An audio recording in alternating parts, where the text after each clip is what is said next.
Buenas, buenas y bienvenidos nuevamente a este podcast Entre Tablas. Hoy tenemos la segunda parte del tema de FT, que no es más ni menos que hablar acerca de la angustia y la ansiedad con Jorge Carrión de Renacer FT.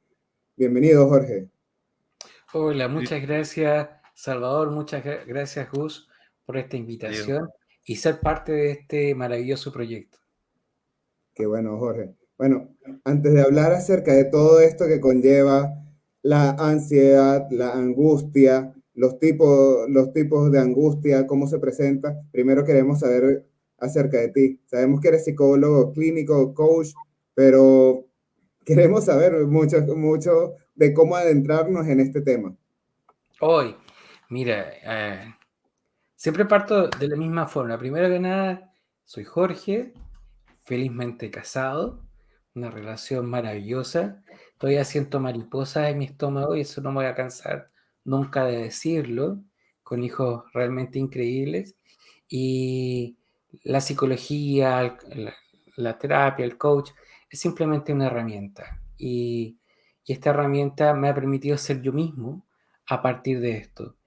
Y bueno, hace ya ni recuerdo, pero más de 20 años que soy psicólogo clínico, he trabajado siempre en la clínica. Hice un pequeño break en la área industrial, así como un respiro, principalmente en el campo de la minería, pero al final todo vuelve al campo de la clínica y paralelamente también realizo docencia universitaria en lo que es el tema de empleabilidad y competencias laborales.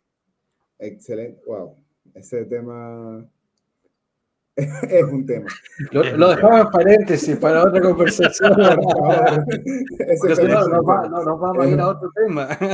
Sí. Bueno, pero un poco acerca de hablar acerca de la angustia, cuándo se presenta la angustia, porque desde mi perspectiva, ya hablar de angustia, la gente trata de un tema mucho más grave y tratamos de manejarlo más en el tema de la ansiedad. Tratamos de manejarlo más como me siento ansioso, cuando en verdad quizás el tema es muy ansioso, ya el tema es que hay una angustia de por medio que no la verbalizamos. Perfecto. Mira, son dos conceptos que van muy de la mano, pero son distintos y es importante precisar ambos, ¿ya? Incluso hay un tercer concepto que está rondando ahí también, que es parte de eso, que es el estrés, ¿ya? El estrés se define principalmente como una tensión biológica, ¿ya? Es un elemento distinto o adverso que está viviendo un sistema biológico y que lo está tensionando. De ahí la palabra de estrés. Entonces hay una tensión. El cómo yo libero esa tensión va a implicar si mi conducta es adecuada, es inadecuada, si lo hago bien, lo hago mal. Cuando ya hablamos de ansiedad, estamos hablando de una activación de nuestro sistema nervioso periférico, en el cual reaccionamos ante un evento en un estado de alerta, ya nos activa, nos despierta, nos está indicando que parece que hay algo que es peligroso, hay algo que podría ser complejo y nos previene. Por lo tanto, esta activación es una activación muy primitiva, que es de las especies menores. Las especies menores, como si vemos, por ejemplo, estos reportajes de National Geographic cuando muestran al suricata vigilando que pueda venir un depredador, nosotros tenemos esos mecanismos incorporados en nuestro sistema biológico y cuando viene algo que podría ser peligroso, y entiéndase peligroso como no necesariamente algo traumático, sino de repente el confesarle el amor a alguien, el saber que a lo mejor te van a cambiar de puesto de trabajo o que te van a pedir un proyecto X importante el día de mañana, o un cambio de escenario en tu vida. O sea, son distintos eventos que pueden ser considerados peligrosos, activa nuestro cuerpo y genera una reacción física que puede ser activación, que puede ser dolor, temblores, etcétera. Lo importante de esto es que esta activación no tiene una imagen, ¿ya? No es algo que, no es como el hambre, que yo creo que es un buen ejemplo. Cuando uno tiene hambre, uno se imagina, no sé, me imagino en el caso de ustedes de ser muy famosas las arepas y cositas así, Claro. ¿cierto? ¿Cómo no ver una arepa con queso y un café rico en la mañana? Entonces, y se te activa aquello. Viene una imagen clara, pero con la ansiedad no. Simplemente tú sientes que hay algo raro, no lo puedes entender, no lo puedes interpretar, o muchas veces sí lo interpretas bien y actúas y reaccionas en el momento y lo haces bien. Esa cosa media adrenalínica que está ahí dando, que está circulando en tu cuerpo. Y cuando ya hablamos de angustia, estamos hablando de una emoción, de una interpretación de este estado ansioso, que puede ser correcta o puede ser muy incorrecta. Es decir, atribuir ciertos juicios, ciertas creencias a este estado de activación que a lo mejor no tiene relación realmente con lo que ha generado este estado de activación. Por lo tanto, nuestras respuestas pueden ser muy adecuadas y correctas, y es natural que las tengamos, es natural que podamos tener ansiedad, porque obviamente nos está alertando, vamos caminando por una calle, de repente vemos cruzar a una persona, no nos da la confianza, nos activa y en ese momento o tomamos un vehículo o retrocedemos o buscamos un resguardo anticipando la posibilidad de que algo malo podría ocurrir. No Sí, tengo cómo definirlo, pero de hecho ustedes tuvieron un podcast hace poquito del lenguaje no verbal. O sea, hay correcto. señales que van más allá del lenguaje escrito o el oral, pero que sí nuestro sistema nervioso es capaz de entenderlo y es capaz de leerlo. Lo que pasa es que a la velocidad que eso ocurre, nos, es tan increíble que no pasa el mismo ritmo de como lo estamos hablando en este momento. Sí, Entonces, te activa. Pero en el y la angustia, claro, ahí viene toda una interpretación. Dice, no, este entorno es peligroso, es riesgoso, yo debía haber hecho caso, debía haber no salido, no haber venido por este camino, etcétera.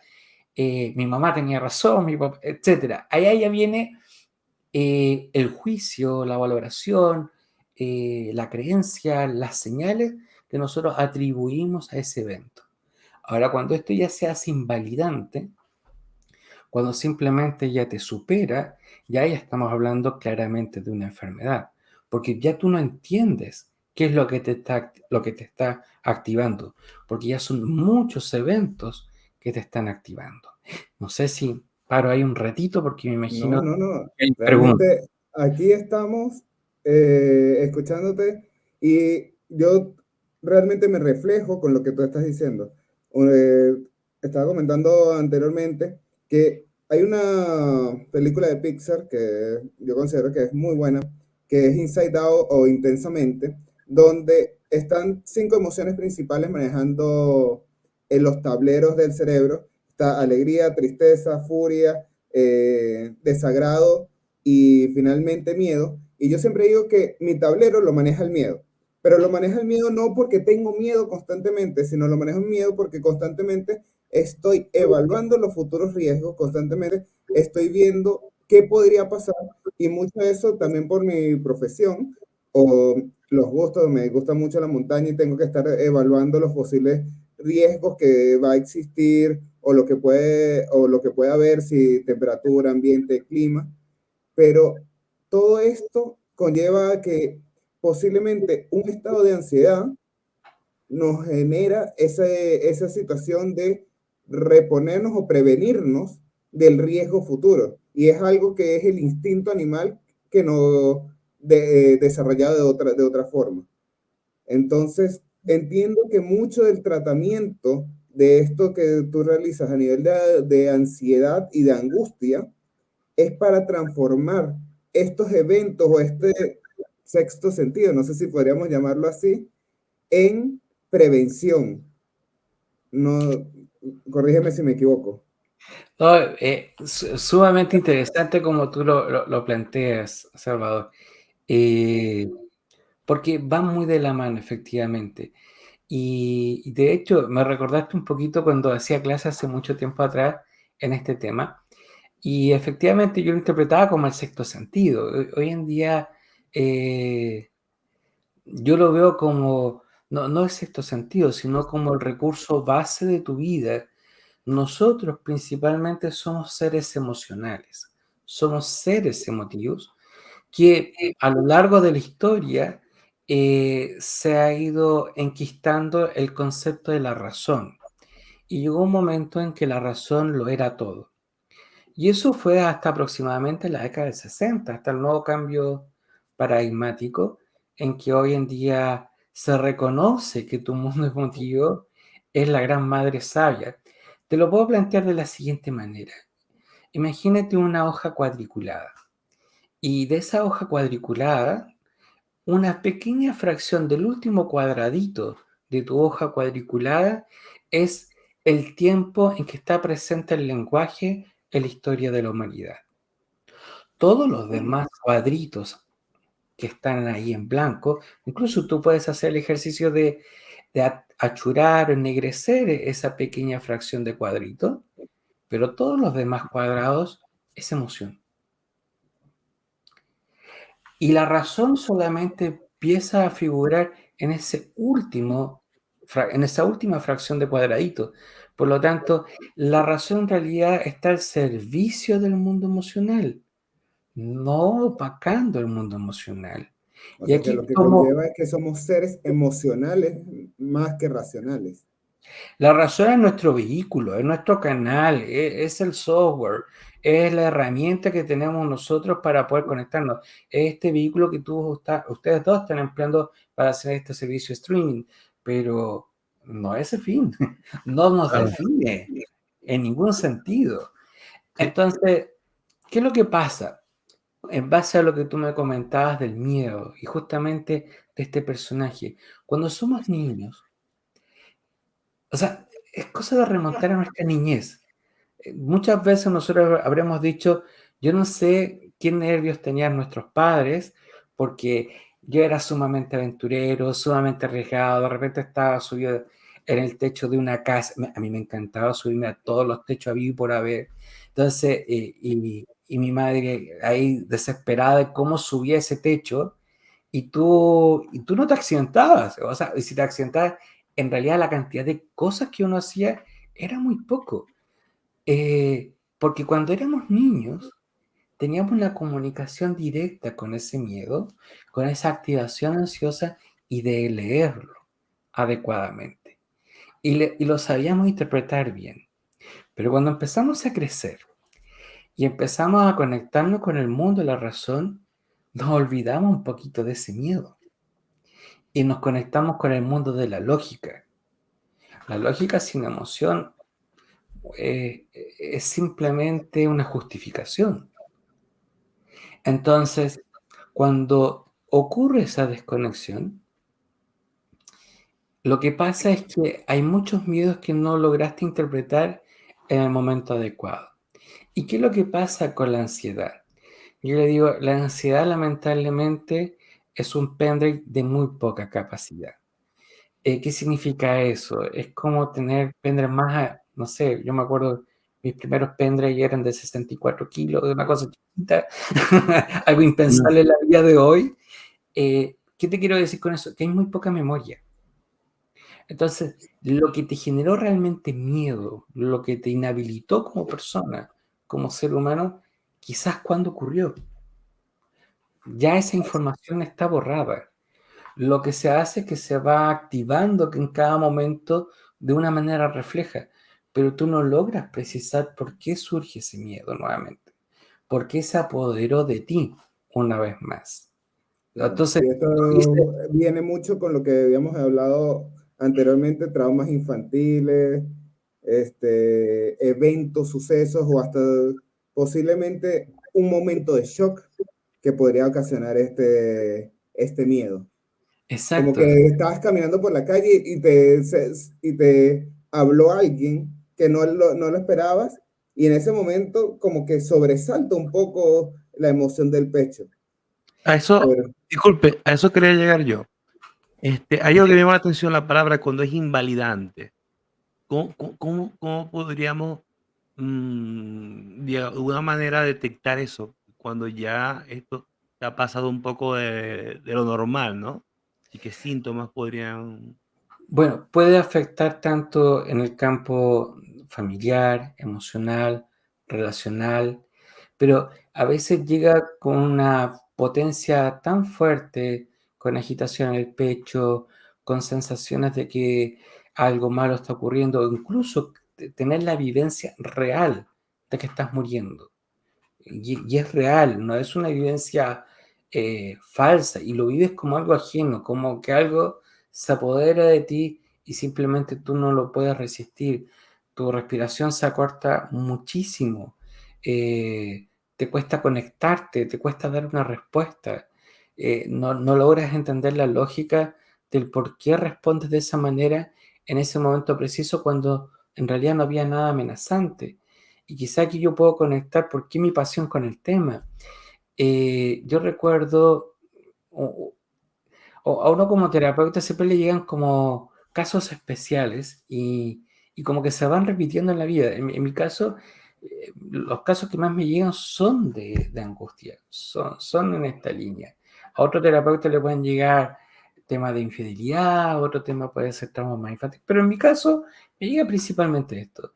Y el caso de esta paciente era una paciente que vivía 2 años con ataque de pánico, que le dan crisis 3 veces a la semana.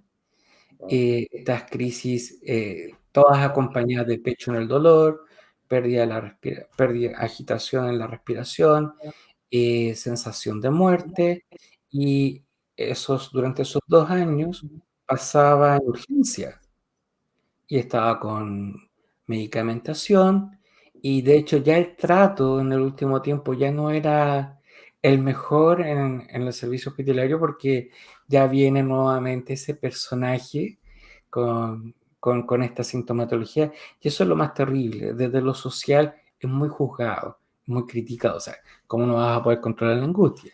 ¿Cómo no vas a poder manejar esto?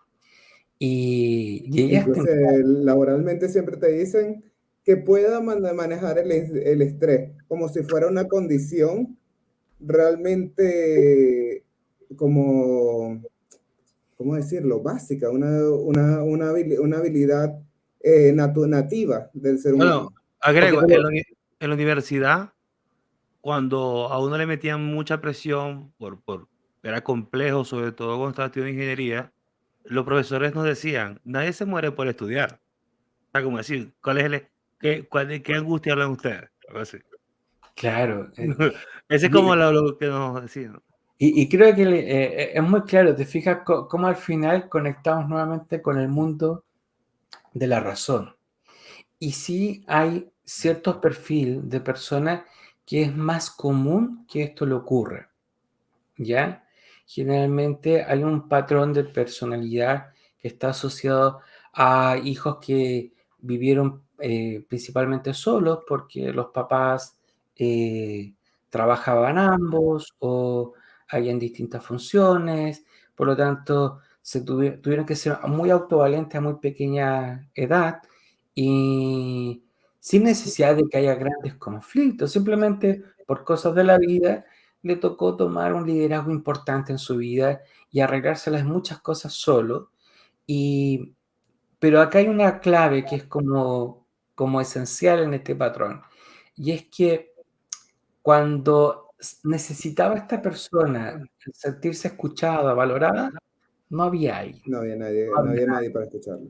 Y cuando las personas que estaban rodeando a este personaje preguntaban cómo se sienten, ya era tarde, porque en realidad ya lo habías resuelto solo. Entonces se genera una descoordinación, Lo eh, habías resuelto, pero lo habías callado. O sea, ya era una cuestión de que pasaste de momento, pero no habías solucionado ese inconveniente allí. y lo resolviste en base al potencial de los recursos que tú tenías. O Porque sea, una de las cosas que tendemos en nuestra sociedad tiende a abusar mucho es el de aquí no ha pasado nada. Mm. Exacto. Y, efectivamente, y como te digo, es muy importante esta figura de que lo resuelves de acuerdo a tus propios recursos. Yo me acuerdo cuando conversaba con amigos cubanos, ellos me comentaban, y los vehículos andan, con alambre, con palo, con lo que sea, pero los vehículos andan.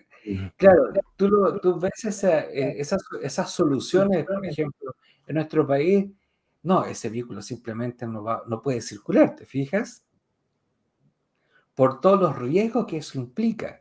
Entonces, con esta metáfora te estoy diciendo que muchas personas o se han formado a partir de soluciones de acuerdo a lo que podían, a su edad. Una solución que tenía que ser aportada por una persona mayor, con más visión, con más experiencia en el tema. Y eso no fue así. ¿Y qué fue ocurriendo en el futuro? Que la persona se empieza ya a desconectar de su mundo emocional y pasa a ser prioritario el mundo de la razón, el pensamiento, lo que llamamos el deber ser, el cumplir. Y por lo tanto, no hay tiempo para entender lo que me ocurre. Lo que es importante realmente para esa persona es el cumplir lo que se te está pidiendo desde el deber ser. Y es ahí donde tú te distancias ya de tu mundo emotivo. Entonces, cuando yo le pregunto a las personas, bueno, ¿qué haces por ti? Bueno, cuando puedo hago tal cosa, pero es que en realidad lo primero está el proyecto, lo primero está acá, está esto otro. Son tantas prioridades que no tienen que ver con necesidades propias de esa persona. Oye, Y cuando quieres volver a conectarlos, hacer este puente del mundo emocional al mundo del pensamiento, no hay. No saben entender qué es lo que tú quieres, qué es lo que tú necesitas. ¿Qué estarías dispuesto tú a parar el día de hoy para encontrarte contigo? y esa es Y una de la las preguntas más difíciles que tiene el ser humano en responder el día a día.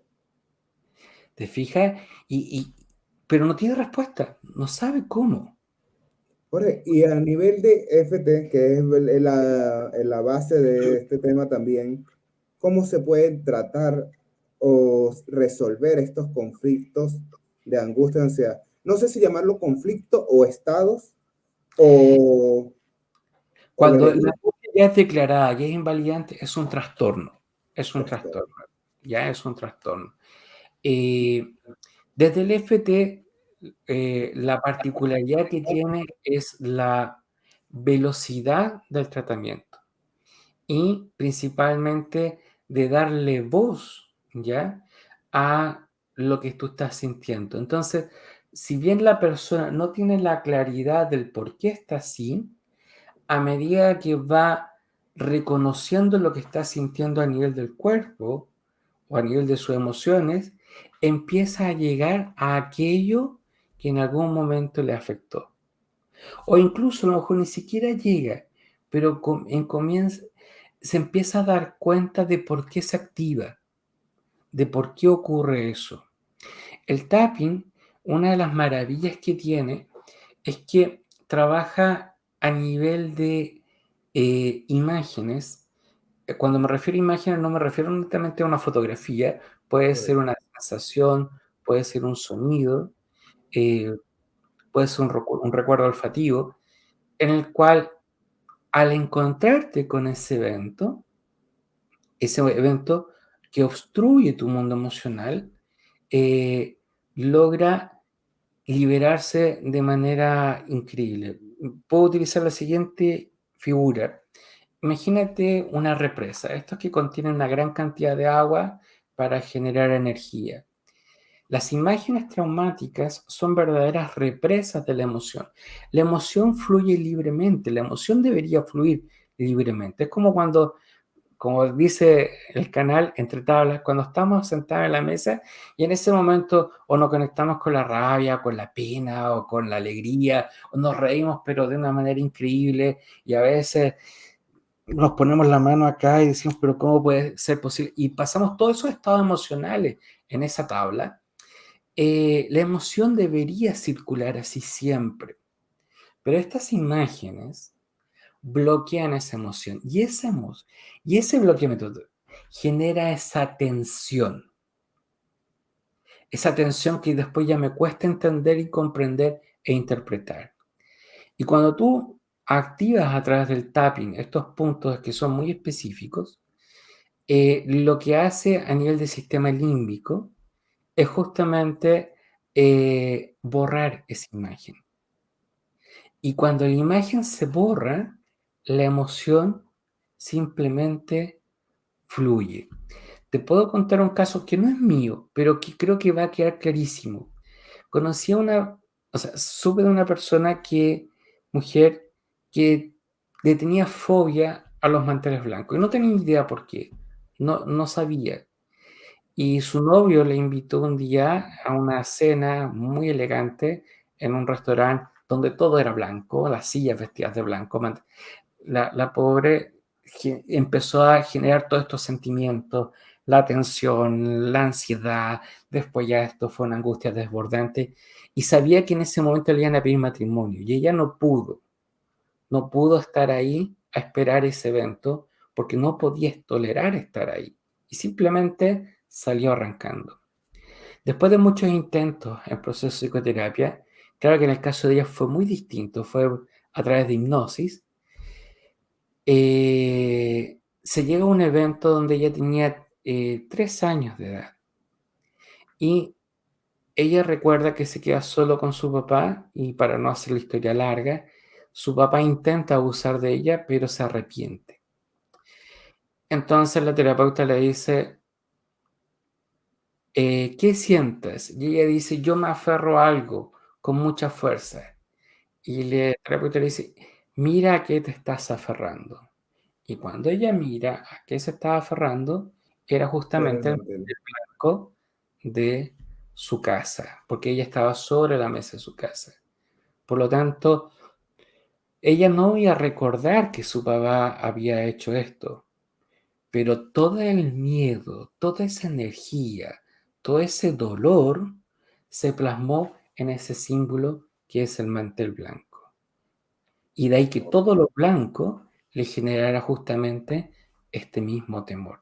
Y esa es la maravilla del tapping, que no necesitamos una gran cantidad de sesiones para lograr eso. Y de hecho recuerdo una paciente que había vivido algo traumático muy cortito y simplemente nos bastó una sesión. Qué excelente. Bueno, hablando un poco del tapping y recordando que estamos próximos a tener el primer congreso de EFT luminoso de tapping por el equipo de Feliz Mejor, iluminando el camino a la riqueza en el amor, la salud y el dinero, a partir de este 21 al 27 de julio de manera online. Jorge, ¿nos puedes ayudar un poco y comentarnos cuál va a ser tu participación allí? Fantástico. Mira, este es un maravilloso congreso que van a estar 13 terapeutas, van a haber ponencias, ejercicios de tapping, entrenamientos van a haber preguntas en vivo también a los terapeutas y van a haber también una gran oferta de productos gratuitos, de ejercicios de tapping, sesiones con los terapeutas. Mi participación es justamente a partir de la angustia y es cómo la angustia vuelve a encontrarte y a conectarte con tu riqueza interior. ¿Por qué? Porque habíamos dicho que la angustia tenía que ver con este sistema de alerta y que de algún momento nos desconectamos y dejamos de interpretarla. Pero cuando tú vuelves a retomar la interpretación de todas estas señales, te hace una persona sumamente intuitiva, por decirlo de alguna manera, de los eventos que están ocurriendo. Empiezas a predecir, empiezas a darte cuenta con qué persona realmente vale la pena tener una relación amistosa, en qué proyecto estar, en qué proyecto no estar, por dónde ir, por dónde no ir, porque empiezas a comprender lo que tu cuerpo está leyendo del entorno. En el fondo lo que te estoy diciendo es que esto es un sensor que cuando se agudiza es porque no has sabido entenderlo, no has sabido decodificarlo. Y cuando aprendes a decodificarlo, wow, realmente te conecta con una riqueza interior impresionante. Así que desde ya los invito, no lo pierdan, hay una serie de actividades que son gratuitas y si esto te encanta, por favor, continúa. Realmente esto es Excelente. maravilloso. Bueno, a través del portal Feliz Mejor van a poder ver el tema de las entradas. Gus, ¿algún comentario Nada, adicional? los invitamos a todos. No se arrepentirán. Va a ser Sí, fabuloso. bueno, Ahí después estaremos, Salva, ahí de, estaremos, ahí así, estaremos, ahí prometo. estaremos. Después de estos episodios que hemos tenido acerca del tema, realmente creo que han sido de bastante nutrición. Y bueno, Jorge, un agradecimiento tremendo en tenerte en esta tabla. Y muchas gracias por compartir tu experiencia y tu conocimiento con nosotros. Oh, muchas gracias a ustedes y encuentro maravilloso este proyecto, así que bendiciones. Muchas gracias. Muchas gracias. Y podemos decir que entonces este episodio 15 lo damos por completado. Muchas gracias. Nos vemos. Hasta luego.